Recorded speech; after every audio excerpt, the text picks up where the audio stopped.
قوم کو یہ اندازہ نہیں ہے کہ آقا حسین نے کربلا کے میدان میں جا کر کے کیا کیا۔ ڈھول تاشے بجانے والے ان کو بڑا آسان لگتا ہے۔ آج لوگوں کے حالات جو تازیوں کو اٹھا کر کے گلی گلی گھوما کرتے ہیں، شرابیں پی کر کے ڈھول بجائے جاتے ہیں۔ میں کہتا ہوں اگر تیرے گھر میں کہتے ہیں ہم حسینی ہیں جی، اس وجہ سے ہم ڈھول بجا رہے ہیں، بھائی اس کی آواز کھل نہیں پا رہی، بالکل آواز نہیں کھل پا رہی۔ ایکو سے مطلب نہیں کہ میں آواز کی بات کر رہا ہوں، بھلے ہی ایکو آپ تھوڑا سا ڈال دیں، لیکن آواز ساتھ میں مل کر کے چلے۔ ٹریول آپ بڑھائیے جی، لگا کے بولے یا رسول اللہ۔ پانچ گلا پکڑنا بہت زیادہ ہے، جی لگا کے بولے یا رسول اللہ۔ لوگ کہتے ہیں کہ ہم حسینی ہیں، اور حسینیت کے نام پہ کہتے ہیں ہم ڈھول تاشے بجا رہے ہیں، یہ ہمارا کام ہے جی۔ کہتے ہیں حسین میدان کربلا میں جیت گئے، اس خوشی میں ہم ڈھول بجا رہے ہیں۔ میں کہتا ہوں تجھے پتا بھی ہے نادان، کربلا کے میدان میں کیا ہوا تھا۔ 10 محرم الحرام کی تاریخ کو واقعی کربلا جو پیش آیا، اس کو کون بیان کر سکتا ہے، کس میں ہمت ہے بیان کرنے کی۔ میں کہتا ہوں اگر تیرے باپ کا جنازہ پڑا ہو تو اس سے کہا جائے ڈھول بجا تو تو ڈھول بجائے گا؟ نہیں، کہے گا یہ کیا بات کر دی، ادھر باپ کا جنازہ پڑا ہے۔ میں نے تو یہاں تک کے حالات دیکھے، اگر کسی کا انتقال ہو جائے تو لوگوں کے معاملات یہ ہیں، اگر بستی کے اندر کوئی میلاد کی محفل ہوتی ہے تو میلاد کی محفل کو کیا نہیں جاتا ہے، کہتے کیوں جی، کہتے پڑوس میں انتقال ہو گیا ہے اس لیے حضرت ہم نے کینسل کر دیا ہے۔ میں کہتا ہوں میلاد کی محفل کینسل ہو جائے، لیکن تم نے ڈھول تاشے بجائے۔ ڈھول تاشے بجانے والوں تمہیں پتا بھی ہے میدان کربلا میں کیا ہوا تھا۔ احساس کربلا تجھے ہو جائے گا اس دن، طرح کسی عزیز کی میت اٹھا کے دے۔ کتنا گہرا صدمہ آقا حسین کے دل پہ پہنچا تھا۔ واقعی کربلا بیان کرنا اتنا آسان نہیں صاحب، کربلا کی داستان تو بڑی دکھ بھری ہے۔ جب آقا حسین نے اپنے نانا کا مدینہ چھوڑا، کتنا درد رہا ہوگا۔ جب یزید تخت شاہی پہ بیٹھا، کون یزید جس کے بارے میں حضرت عبداللہ نے کہا، کون عبداللہ جو حضرت حنظلہ کے بیٹے تھے، کہتے یزید وہ ہم نے اس پہ حملے کی تیاری تب کی جب ہمیں یہ احساس ہو گیا اس کی بدکاریوں کے سبب ہم پہ آسمان سے پتھروں کی بارش ہونے لگے گی۔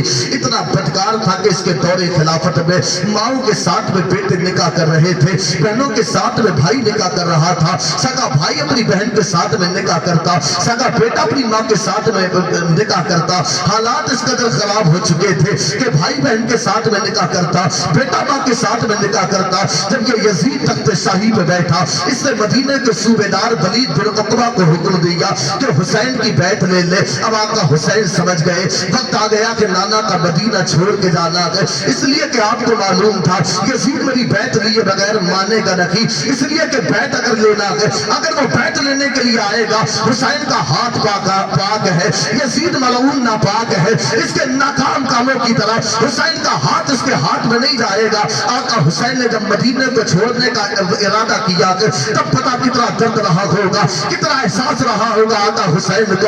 یہ جو لوگ جاتے تھے عمرہ کرنے کے لیے، کوئی جاتا کہ 15 دن عمرہ کرنے کے لیے، کوئی جاتا کہ 20 دن عمرہ کرنے کے لیے، یہاں تک کہ جب حاجی حج کرنے کے لیے جاتے ہیں 40 دن کے لیے حج کرنے کے لیے گیا اور 40 دن کے بعد حج کر کے لوٹا، حالات کیا کہ کیفیت کیا کہ تو صاحب ہم نے تو یہ سنا کہ ایک شاید اس طریقے سے بیان کیا، خدا کا در بھی چھوٹا کہ نبی کا آستانہ بھی لگا ہے دورہ کم مکہ مدینہ چھوڑ آئے ہیں۔ جب خدا کی قسم آقا حسین نے اپنے نانا کا مدینہ چھوڑا ہوگا، کتنا درد رہا ہوگا۔ وہ مدینہ جس مدینے میں آقا حسین کا بچپن گزرا، جس مدینے میں آقا حسین کی یادیں، بچپنا آقا حسین کا مدینے میں، جوانی آقا حسین کے مدینے میں، بڑھاپے کی دہلیز کو قدم رکھا مدینے میں، جس مدینے میں امی فاطمہ کی تربت ہے، جس مدینے میں نانا مصطفیٰ کا روضہ ہے، خدا کی قسم کتنا درد رہا ہوگا۔ اس کا اندازہ یہاں سے لگائیے، ایک سید زادہ ہے گنبد خضرا کے سامنے اپنے ہاتھوں کو اٹھا کے دعا کر رہا ہے، نانا 3 دن ہو گئے میں نے کچھ کھایا نہیں ہے، نانا 3 دن کی بھوک ہے۔ ایک پاکستان کے عالم صاحب تھے جو ہر سال لنگر کو لٹایا کرتے تھے، بچے کے ہاتھوں کو اٹھا ہوا دیکھا، بچے کا ہاتھوں کو پکڑنے کے بعد کہا تھا بیٹے بتا تو سکی کتنے دن سے تو نے کھانا نہیں کھایا؟ بچے نے کہا تھا 3 دن ہو گئے میں نے کچھ کھایا نہیں ہے۔ عالم صاحب نے کہا تھا بیٹا کسی سے مانگتا کیوں نہیں؟ کہا تھا میں یہاں کا رہنے والا میزبان ہوں، آنے والے مہمان ہیں، میزبان کسی سے مانگا نہیں کرتے، میزبان کسی کے سامنے ہاتھ نہیں پھیلاتے۔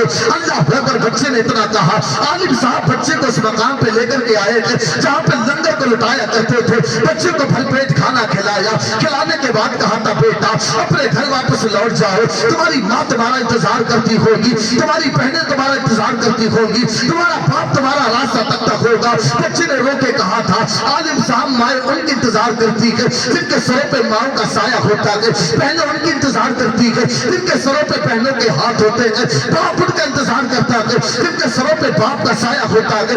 عالم صاحب نے کہا تھا بیٹے بتا تو سکی، کہنے کا مطلب کیا ہے؟ بچے نے کہا تھا اس دنیا کے اندر میرا کوئی نہیں ہے، میرے ماں باپ کا وصال ہو چکا ہے، میں سید سادہ ہوں، سید ہوں، آل رسول ہوں۔ کہا جب مجھے بھوک لگتی ہے 3 دن ہو جاتے ہیں فاقے کرتے ہوئے اپنے نانا کے گنبد خضرا کے سامنے اپنے ہاتھوں کو اٹھا کے دعا کرتا ہوں، نانا مجھے بھوک لگی ہے، نانا 3 دن کا فاقہ ہے، میرے نانا میرے کھانے کا انتظام کر دیتے ہیں۔ عالم صاحب نے اتنا سونا، آنکھ میں آنسو آئے تھے، بچے سے کہا تھا بیٹے سنو سنو، تم سید ہو، آل رسول ہو، ہمارے ساتھ پاکستان چلو، لوگ تمہاری بڑی عزت کریں گے، لوگ تمہارا بڑا احترام کریں گے، لوگ تمہیں اچھی گاڑیوں میں گھمائیں گے، لوگ تمہاری بڑی قدر کریں گے، لوگ تمہیں اچھا کھلائیں گے۔ بچے نے اتنا سنا، عالم صاحب کا ہاتھ پکڑا، پکڑنے کے بعد گنبد خضرا کے سامنے لایا، لانے کے بعد کہا تھا عالم صاحب بتائیے تو صحیح کیا تمہارے پاکستان کے اندر مجھے میرے نانا کا گنبد خضرا ملے گا؟